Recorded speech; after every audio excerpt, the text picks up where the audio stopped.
la flûte enchantée de la prairie des fleurs follettes.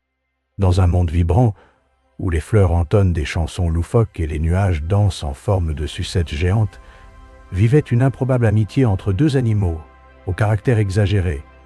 Zéphyr, un zèbre excentrique obsédé par la perfection de ses rayures, et Pipo, un pélican bavard convaincu d'être le meilleur chanteur d'opérette du pays. Leur aventure commença dans la prairie arc-en-ciel, un lieu où l'herbe scintillait comme des émeraudes et où des gâteaux enchantés flottaient dans les airs, dégageant un parfum sucré qui rendait tout le monde un peu fou. Zéphyr, avec ses rayures qu'il polissait chaque matin avec une brosse en plumes de paon, se pavanait dans la prairie, vérifiant son reflet dans chaque flaque d'eau magique. « Ogé, mes rayures sont une œuvre d'art », lui proclamait-il, ignorant les moqueries des autres animaux. Pipo, quant à lui, perchait sur une branche tordue, répétant des vocalises si stridentes qu'elles faisaient fuir les papillons arc-en-ciel. « Ogé, écoutez ma voix divine !» Yo criait-il, persuadé que son talent rivalisait avec les étoiles. Un jour, alors que Zéphyr poursuivait un gâteau volant qui, selon lui, avait osé frôler une de ses rayures et la youbait salir Yo, il trébucha sur une racine chantante qui fredonnait une vieille comptine. La chute le propulsa dans une mare pétillante aux reflets violets. En émergeant, il découvrit avec horreur que ses rayures vestimentaaux transformées en tourbillons multicolores. « Ogé, catastrophe !» Yo hurla-t-il, sa voix résonnant à travers la prairie.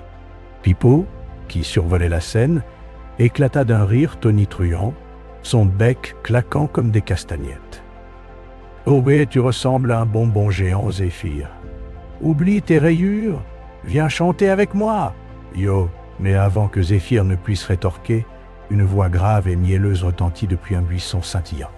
C'était Dame Myrtille, une tortue centenaire ornée de coquillages fluorescents, gardienne autoproclamée de la prairie arc-en-ciel Pointe-Bulle. « Oh mes amis, j'ai une mission pour vous, » Yo annonça-t-elle, ses yeux pétillants comme des lucioles. Ogé, un gâteau enchanté géant, le roi des gâteaux, s'est échappé et menace d'engloutir la prairie dans un nuage de sucre glace. Si vous l'arrêtez, je vous accorderai un vœu chacun. Yo Zéphyr, toujours furieux de ses rayures ruinées, grogna. Yoga, je veux récupérer mes rayures parfaites. Yo Pipo, rêvant de gloire, ajouta, Yobé et moi, une scène pour mon récital légendaire. Yo, Dame Myrtille hocha sa tête ridée. Obé marché conclu.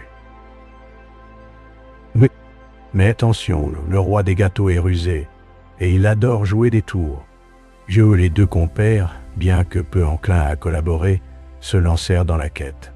Zéphyr galopait avec grâce, évitant les flaques magiques par peur d'une nouvelle transformation, tandis que Pipo volait en cercle, chantant des airs d'opéra pour Yobé intimider Yo le gâteau. Leur première rencontre avec le roi des gâteaux fut un désastre. Perché sur une colline arc-en-ciel, le gâteau géant, orné de cerises scintillantes, l'énargua en lançant des éclairs de crème fouettée. Zéphyr, glissant sur une flaque de sirop, se retrouva englué, ses tourbillons multicolores désormais parsemés de pépites de sucre. Pipo, tentant une attaque aérienne, fut assommé par une cerise géante et atterrit dans un buisson chantant qui entonna une berceuse, l'endormant sur le champ. « Ogé, tu es inutile. Volatile bruyant !» Yo pesta Zéphyr en secouant le sirop de ses sabots. « Ogé, et toi, zèbre arc-en-ciel, tu cours comme une tortue ivre !» Yo rétorqua Pipo, à moitié endormi. Leur dispute fut interrompue par le rire moqueur du roi des gâteaux, qui s'éloigna en roulant, laissant derrière lui une traînée de miettes enchantées.